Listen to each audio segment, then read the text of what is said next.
Affordable Care bill that they have hidden in a basement someplace. They reject the idea that remove this from Congress, we'll have an independent commission outside the Congress look into the Russian connections, which are about hacking and undermining our democratic system. We should have that even if Hillary Clinton had won the White House. So from what you have said, I didn't see the statement, he was stating fact. And an investigation will take us to the next place. But an investigation of those charges, of those actions, is definitely warranted. Definitely warranted. I remind you that this Congress impeached a president for something so far less, having nothing to do with his duties as President of the United States. Yes, ma'am. Why is it important that you see the CBO scores, and have you gotten any understanding why they're not ready yet? Well, I don't know if they're not ready or if they're just keeping them secret. We just don't know.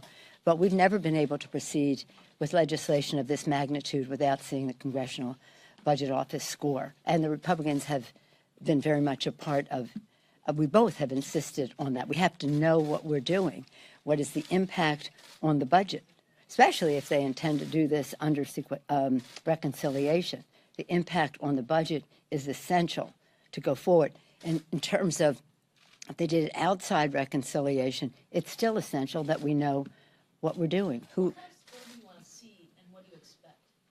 Well, I want to see, well, I don't even want to see what they're doing, because what they're doing is reducing benefits, reducing access, and costing more from what we have seen. Again, what it is in a basement someplace. That's like a Houdini act or something. Maybe it'll free itself somehow. I don't know. But you know that they have conflict within their caucus about it. So what you're asking is the regular order. We have to know what it will cost. So what we have always said, our goals, as I said earlier, our goals have been to increase cover, lower cost, improve benefits, and expand access. If they have a bill that does that, we're happy to talk to them about it. I doubt it from what we have seen so far, but they have tremendous unease in their own caucus about it. Yes, sir. Thank you. What can the American public expect of the House Intelligence Committee looking into the connections with Russia during the campaign, and is it adequate? Well, yesterday, I don't know, has it been released to the press? Anyway, it was released to the press that there were a proposal of scope for what the look into to the Russian involvement in our election. That's a step forward. It's not a giant step forward, but it's a step forward that in a bipartisan way, the chairman and the ranking member have signed this letter of is that whole thing in the public domain now? The whole thing, that there's an agreement. That there's an agreement. Well, okay, but the agreement goes into different categories who they would call in, and so that's something. I would hope, though, that in the scope document that they have, that means that they would follow any trail, that they don't shut it down because it wasn't listed in that primary document. I'm not impressed, quite frankly. I mean, I think this is progress. It shouldn't have taken this long.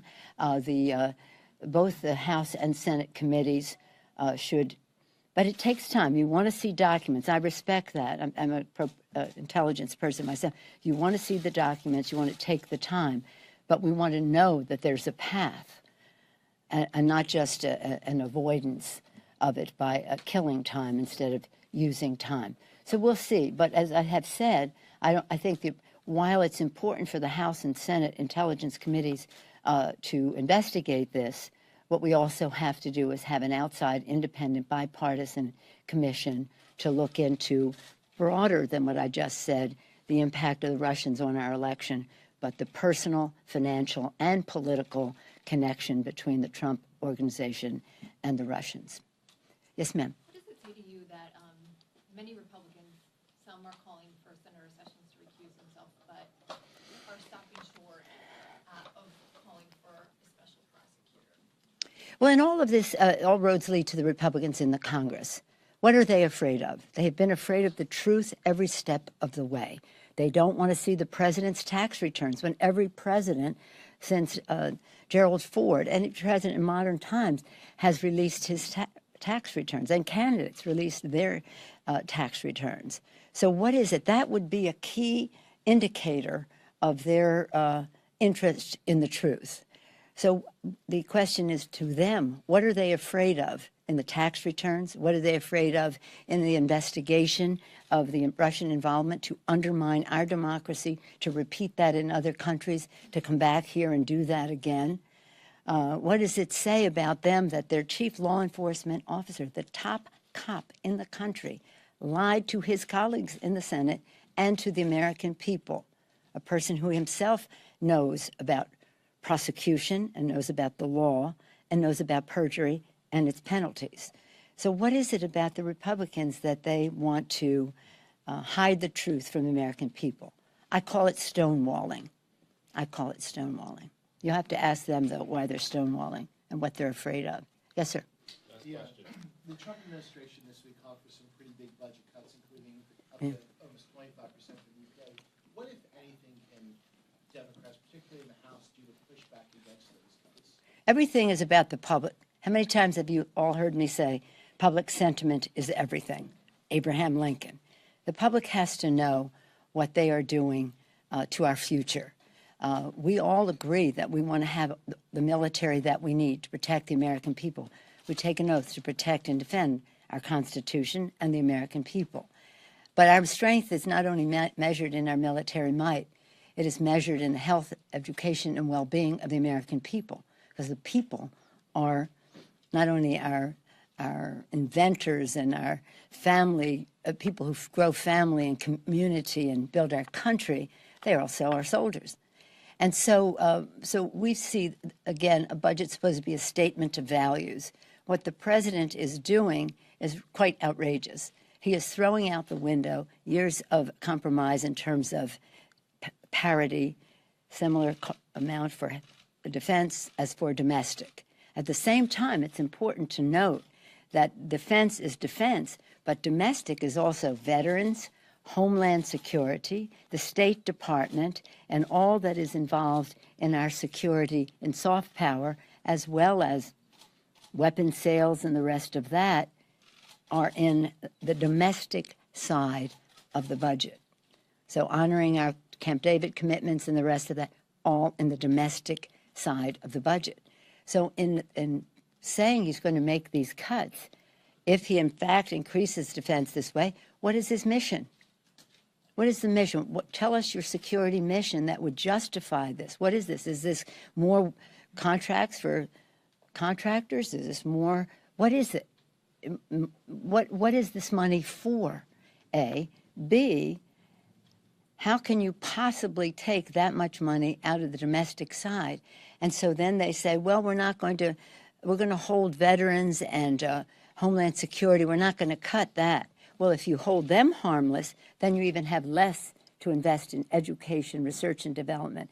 100,000 kids kicked off of Head Start, probably $3.5 billion cut from the National Institutes of Health. That's probably 1,000 grants to scientific research that we wouldn't be able to do. For example, if they did a 10% cut across the board, the list goes on. It's tragic, really. Again, the budget's supposed to be a statement of our values, how we honor our responsibilities to the people, to protect them, to be number one in the world in terms of our economic growth. The president also said when he was saying this that he was promising clean air and clean water. When he's going to cut the EPA, does he not know the connection between protections that are in the Environmental Protection Agency and the air our children breathe, the water they drink, the safety of the food that they eat, and the protection of their neighborhoods? What is he going to do to the justice function and the law enforcement function in the budget? Because all of it will be subjected to cuts according to what he is putting forth. We haven't seen a budget. We've seen, what do they call it, an outline, blueprint, Minnie Mouse budget, I don't know, mini-me budget, whatever it is. It's not, again, there's no there there.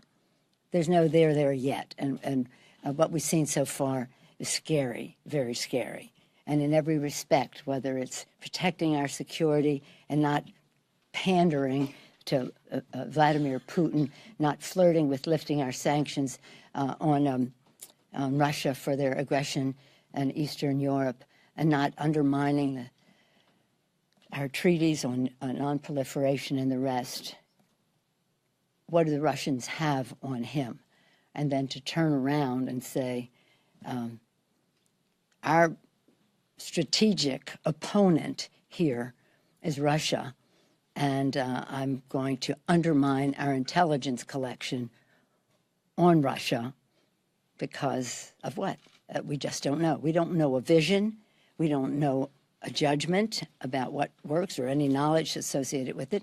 We don't know a strategic plan. All we know is a sales job. And so we have to make sure we make those distinctions. But we will have that time because during the appropriation season, I'm an appropriator and an intelligence person, as you know.